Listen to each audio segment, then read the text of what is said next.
'ya'yanta, ta kula da kanta, ta gyara jikinta, ta biya kudin makaranta na 'ya'yanta, ko kuma ta yi musu sutura. Wannan ba laifi bane, ba ta saba Allah ba, amma you need to be very very smart. Ai kwarai da gaske, in ba kin yi da gaske ba zai ce ke barauniya ce. So sai kin bi a hankali cikin nutsuwa. Wani lokacin masu gida akwai masu karamci, kudin cefanenki kwata-kwata da zai iya isanki. Mu a al'adarmu mu ba ma sai wa matanmu kayan kwalliya da kayan ado. Na taɓa yin tafsiri wata ran wata shekara, na yi magana akan wannan. Wani ya zo ya ce mai shi, wallahi yau malam shekara ta 17 da matata ban taɓa sai mata koda ba. Kulu imagine, shekara 17 bai taɓa zuwa kasuwa ya sai mata koda ba. Sai na ce sau nawa ka sai turare? Ya ce uncountable, bai zai iya irgawa ba. Sau nawa ka je ka sai mai kyau da zaka gyara jikinka, zaka fita ɗaurin aure ko zaka tafi kasuwa? Ya ce bai zai irga ba. Amma ka taɓa warewa matarka wani kuɗi bayan kayan albashi ka ce ta je kasuwa ta sai kayan da za ta gyara jikinta? Ya ce bai taɓa yi ba, ai ba ma yi. To wannan shari'a ne ta ce mai haka? Addini ne? Kai da mace ma fa Allah ce aw man yunashau fil hilyati wa huwa fil khisami ghayr mubin. Mace ba ta iya zama sai da ado da kwalliya, haka Allah ya yi mace. Shi yasa wasu malamai suka ce tsakanin mace da namiji wa ya fi kyau?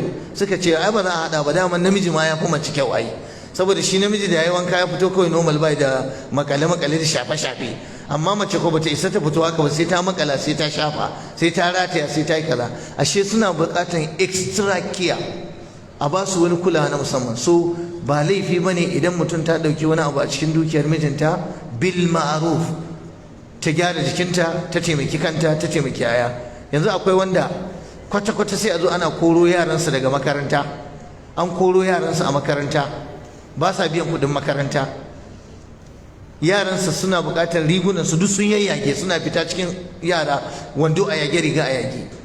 A daidai wannan lokacin kuma ya tara kuɗi zai je ƙara aure, amma bai cikin kiya na gidansa ba, kuma yana zuwa ya ajiye kuɗi. Ba laifi don kin ɗauki 2,000 3,000 kin sa ninke musu kaya, kuma ba laifi don kin ɗauki kuɗin mai gidanki kin sa a biya musu kuɗin makaranta.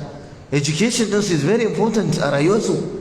Ya zai abandonin yaransa ya rabu da su ma ya biya musu kuɗin makaranta, kuma ya zo ya tara kuɗi ya ce zai je kawo kaza? Duk da waɗannan maganganun maza ba sa son su, amma shine adalci. Allah ya taimake ku. Matar Abu Sufyan ta zo ta tambayi Annabi cewa ya halatta ta ɗauka a cikin kuɗin mijinta? Annabi ya ce ya halatta, amma fa ba ki ɗauka ki je ki shiga adashi ba. Yawwa, Allah ya kiyaye. Assalamu alaikum. My question goes to Dr. Abdullah. So I want to ask about the rulings of Islam of any marriage divorce. What? He wants to ask about the rulings of Islam on any marriage on girls. No. Girls that do not have the prerequisite knowledge to get married. They are recommended in any Tayyib. Shi asalin aure, shari'a bata ce sai yaro ko yarinya ta kai shekara kaza a aurenta ba, amma ana duba wasu abubuwa ne kamar haka. Na farko dai hankalin yarinya, na biyu capability din, is she capable to take care of the husband when she was married? Za ta iya ɗaukan nauyin kulawa da mijin bayan ya aure ta? Za ta iya yin hidindimu? Sannan lafiyar jiki, shin a lafiyarta a wannan shekarunta za ta iya zama da namiji har ta ɗauki ciki kuma ta kula da cikin? Wannan abubuwa ne masu muhimmanci. Sannan hankali, akwai matan da za ku gansu ga su da shekaru amma ba hankali, har yanzu wawuya ce, ba ta da wayo, I'm sorry, tana shirme da yawa. To wannan lokacin da mutum ya dauke ta ya aurar da ita, hankalinta bai gama nuna ba, za ta je ta shirme ne. In mijin bai da hakuri zai kashe auren ne. Amma dangane da yin aure da wuri ya danganta ga al'adan mutane, yaya suka gani. Yanzu misali, muna da hadisi sahihi ingantacce, an ɗaura auren Nana Aisha da Annabi sallallahu alaihi wasallam shekara 6 aka ɗaura aure. To amma yanzu mu kaga anan gurin zai yi yarinya ai shekara 6 a ɗaura aurenta da wani? Bai zai yi ba, dan ba mu saba ba mu iya ba al'adar mu bane.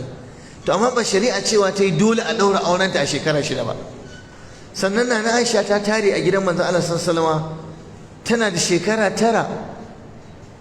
Me yasa bata tare a farkon ba? Saboda bata gama nuna, hankalinta bai gama nuna ba, wala Allah afwan, ko kuma wataƙila akwai wasu deficiencies da take da shi, da haka sai da aka bari ta kai wannan shekarun sannan sai ta tare a gidansa shekara 9. to wataƙila mu kuma yanzu al'adar mu shekara 9 bata gama primary ba ko bata gama secondary ba ko na makamancin wannan.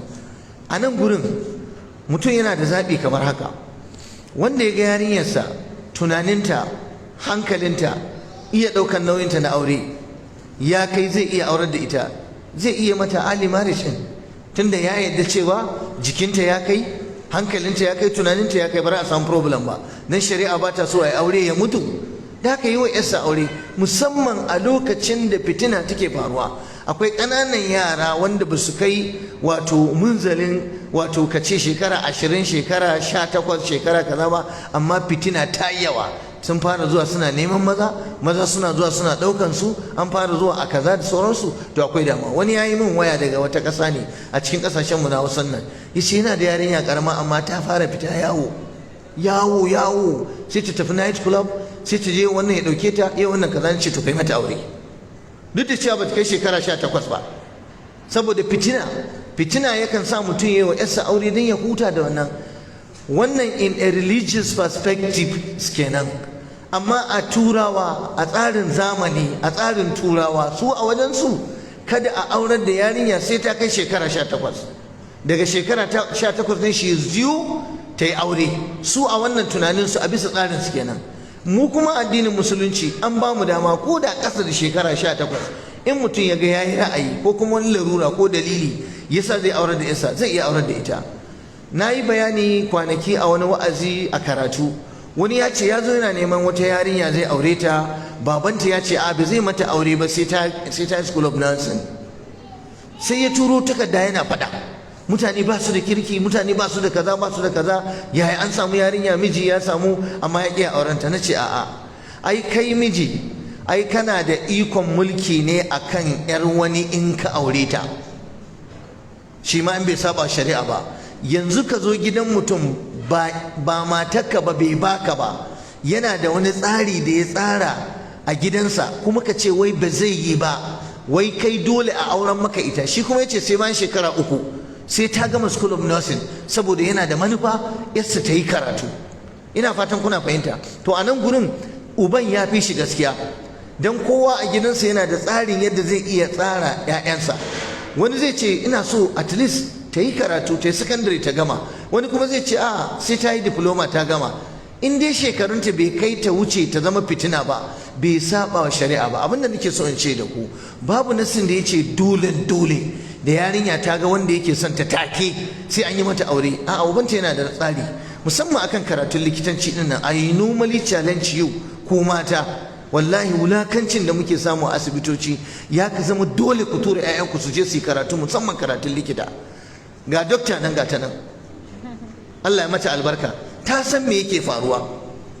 Yanzu a garin nan fa, duk garin nan, duk wata mace da larura ta same ta a private part ɗinta, ba lallai ta je asibiti sarar da irin su dokta su za su zuba ta ba. Maza, namiji zai buɗe al'auran mace, ya haska, ya sa hannunsa, ya sa abin da zai sa akan al'auran mace. Idan mace ta samu wani problem ko na rashin haihuwa ko na abu, akwai aikin da ake zuwa a yi mata, namiji ya je ya yi wannan. Akwai breast cancer da yake kama mata, akwai larura da ya shafi ainihin wato mamansu.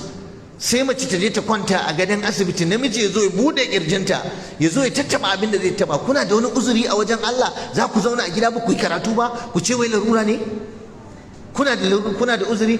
Har yanzu haihuwa a ƙasar nan, har yanzu ku duba yadda haihuwa take. Ko da fa akuya ce take haihuwa ba daɗin gani, ballantana mutum. Amma har yanzu a ƙasar nan muna da wallahi talla asibitoci da yawa maza ke karɓar haihuwa.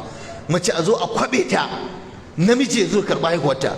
Da wani uzuri za ku ce ƴaƴanku ba za su je su yi karatu ku yaye mana wannan bakin cikin ba?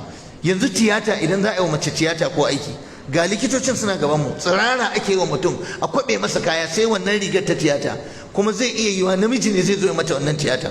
Kuna da uzuri da za ku bar 'ya'yanku su ƙi su je su yi karatu, ku ce wai larura kuke yi? To kuma in ka ce za ta je ta yi karatun, to kuma dole wataƙila cikin shekara 20 ko shekara 25 ko kaza. Ni a fatawar da nake bayarwa, kuma ni a fahimta ta, tsakani da Allah yana da kyau musulmi mu zama mun waye. Ya kamata mu waye, mu rinka tafiya da zamani, kada mu cutar da kanmu. Ku sa 'ya'yanku su je su yi karatu, ku kula da tarbiyyarsu, su yi karatu, su samu takarda, su zo su yaya mana bakin ciki. Zan ji daɗi idan na zo asibiti na ga mace ce za ta duba min matata. Zan ji daɗi idan na je za a yi matata aiki a ce duk mata ne za su yi. Yanzu a garin nan akwai wasu mata da Allah musu albarka, aka ce sun buɗe wani asibiti gaba ɗaya mata ke duba mata. Kar ku ga cinkoson da ake musu, saboda akwai matan da suna kare mutuncinsu da kansu, ba su bari wanda ba su bai zo ya duba su. So zai iya yiwa yarinya ta kai tana da miji ko tana da manemi, ta kai ta yi auren, amma ubanta yana da ra'ayin ta je ta wannan karatu, ya kamata a kyale ta je ta karatunta. Sannan dangane da ilimin auren shine abu na ƙarshe, ita ta tambaya akan yarinyar ba ta da ilimin auren. To ai wannan kuma laifi ne na iyayenta, ya suka batta ba su sanar da ita larurorin aure ba. Bai kamata a aurar da mata ba ta da ilimin da za ta yi zamantakewar aure ba, bai dace ba, bai kamata ba. Dan kuwa za a zo a rasa auren ne, auren zai lalace, musamman a wannan lokaci da mazaje suna saurin kashe aure. Aure yanzu yake mutuwa, yanzu nan namiji sai kori mace. Wani ya ce wallahi ni a wajena sakin mace kamar cire babbar riga ne. Ya ce wallahi in kaga cire babbar rigar nan yana mu wahala, to sake mace wallahi baya mu wahala. Kuma an irga ya auri mata barkace sun fi 40 da nawa, kuma amma duk da haka matan da an zo an nema kuma sai a daɗa bashi. Wannan shine fahimta ta, wallahu ta'ala a'lam.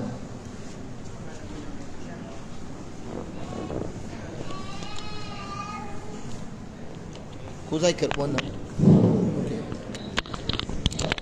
This question is directed to you. The wife doesn't find fault in her husband's character or anything, but she never loved him from the beginning. A wife never finds fault. Just speak louder. A wife doesn't find fault in her husband's character or religion, but she never loved him from the beginning. She was forced to marry him. She now got the strength to live right. Is it right to ask for this? No fault in him. Any marriage that is forced based on the little knowledge I have is not recognized under Sharia. Marriage in Islam